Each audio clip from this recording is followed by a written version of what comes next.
প্রযুক্তিগত অগ্রগতি, জলবায়ু পরিবর্তন এবং মানব বিবর্তনের ফলে আগামী ২০০ বছরের মধ্যে উন্নত প্রযুক্তি, কৃত্রিম বুদ্ধিমত্তা এবং মহাকাশ অনুসন্ধানের মাধ্যমে পৃথিবী গড়ে উঠবে।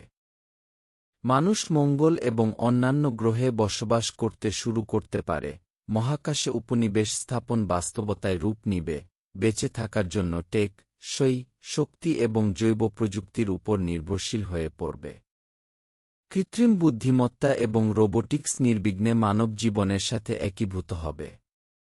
এআই মানুষের বুদ্ধিমত্তাকে ছাড়িয়ে যেতে পারে, চিকিৎসা, উৎপাদনশীলতা, স্বাস্থ্যসেবা এমনকি শাসন ব্যবস্থা বৃদ্ধিতেও দৈনন্দিন জীবনে বিপ্লব আনবে। তবে পরিবেশগত চ্যালেঞ্জগুলো অব্যাহত থাকতে পারে, জলবায়ু পরিবর্তন বাস্তুতন্ত্রকে পরিবর্তন করতে পারে, মানব সমাজকে সমুদ্রপৃষ্ঠের ক্রমবর্ধমান উচ্চতা, চরম আবহাওয়া এবং সম্পদের ঘাটতির সাথে খাপ খাইয়ে নিতে বাধ্য করতে পারে। জৈব প্রযুক্তি এবং জেনেটিক ইঞ্জিনিয়ারিং মানুষের রোগ নির্মূল সহ আয়ও উল্লেখযোগ্যভাবে বাড়িয়ে দিতে পারে।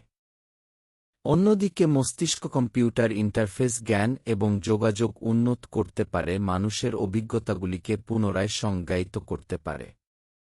পারমাণবিক সংমিশ্রণ দ্বারা চালিত টেক-সই শক্তি জীবাশ্ম জ্বালানিকে সম্পূর্ণরূপে প্রতিস্থাপন করতে পারে। ঐতিহ্যবাহী অর্থনীতিগুলো অটোমেশন চালিত সিস্টেমের দিকে ঝুঁকতে থাকবে, সম্ভাব্যভাবে অনেক চাকরি বাদ দিয়ে নতুন ধরনের কাজ এবং উদ্দেশ্য তৈরি করতে পারে। এতে ভৌত এবং ডিজিটাল জগতের মধ্যে রেখা ঝাপসা করে দিতে পারে। তবে কৃত্রিম বুদ্ধিমত্তার অধিকার, মানুষ এবং মেশিনের একীকরণের মধ্যে ভারসাম্য সম্পর্কে নৈতিক দ্বিধা দেখা দেবে। গোপনীয়তা, এআই নিয়ন্ত্রণ এবং জেনেটিক পরিবর্তনকে ঘিরে নৈতিক দ্বিধাগুলি বড় বিতর্কের জন্ম দিতে পারে। যদিও ইউটোপিয়ান অগ্রগতির সম্ভাবনা বিদ্যমান, ইউটোপিয়ান হোক বা ডিস্টোপিয়ান, পৃথিবী মানবতার পছন্দ, উদ্ভাবন এবং অভিযোজন ক্ষমতা দ্বারা গঠিত হবে এবং এগিয়ে যাবে।